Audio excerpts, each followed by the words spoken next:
Welcome to the Morning Slice.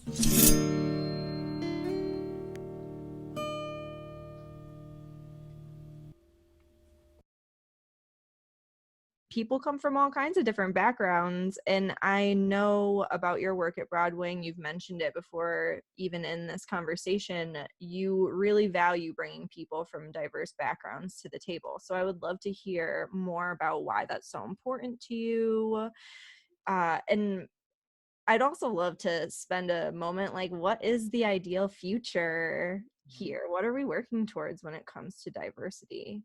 Yeah, it's important to me to take it away from being a buzzword. It's a huge buzzword, not just, pre the situations that we have going on right now. It's like a thing that companies love to say and then be like, oh, well, it's so hard. And then we just let them off the hook when, they hire people from one group and, they're like, oh, well, we spent like a few $1,000s on it. And, it's really hard. And so I would love for it to come away from being a buzzword and, you know, um, an experience of my own is that I was working on some diversity efforts at a company one time.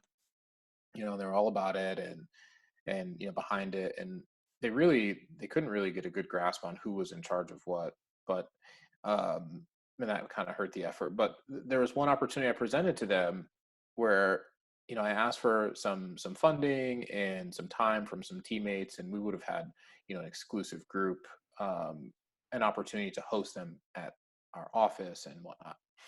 And this is like after so many conversations with leadership talking about how they want to all this diversity and this that and the other, and their response was, we don't have time and we don't have the resources to give to do this thing. Now that was extremely disheartening.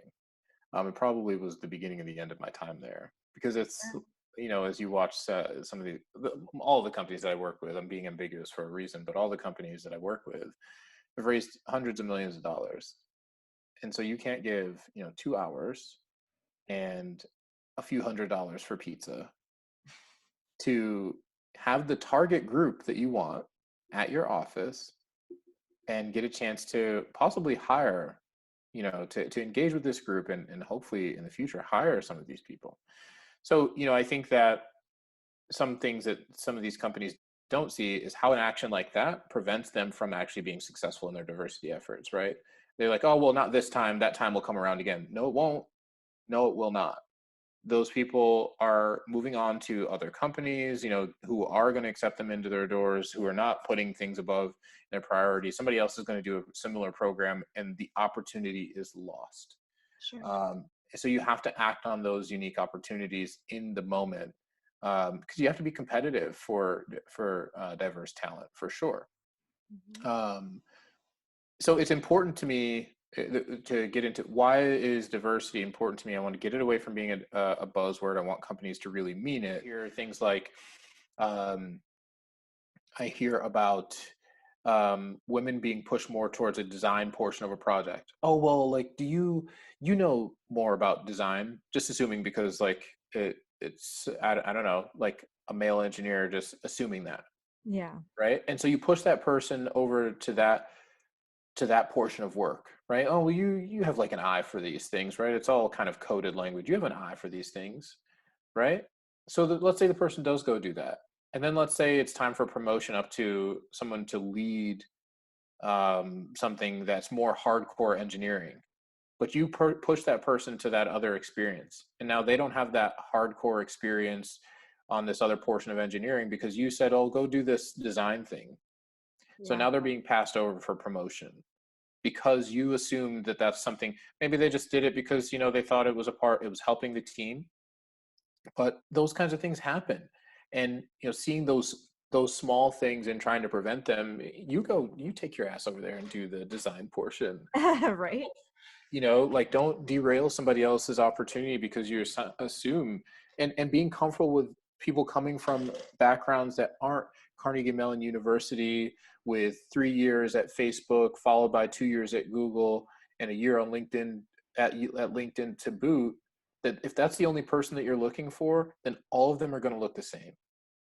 100% of them. And if you don't create training in your own organization that says, hey, these other engineering institutions or organizations, like they are also engineering and we're willing to train them up to speed with what our standard is for engineering, then you're going to fail from a diversity aspect. If you're not willing to say, to take a look at internally, because you have a legal team. I've interacted with some of these legal teams who are more concerned with protecting the organization from doing anything that might come off as getting them in hot water, that they're not willing to take a look at even their numbers internally. What do people identify as, to say where the problem is?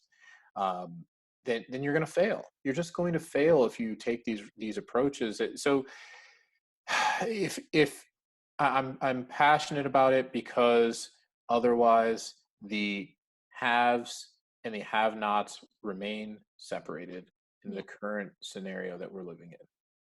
Yeah, they do. Yeah.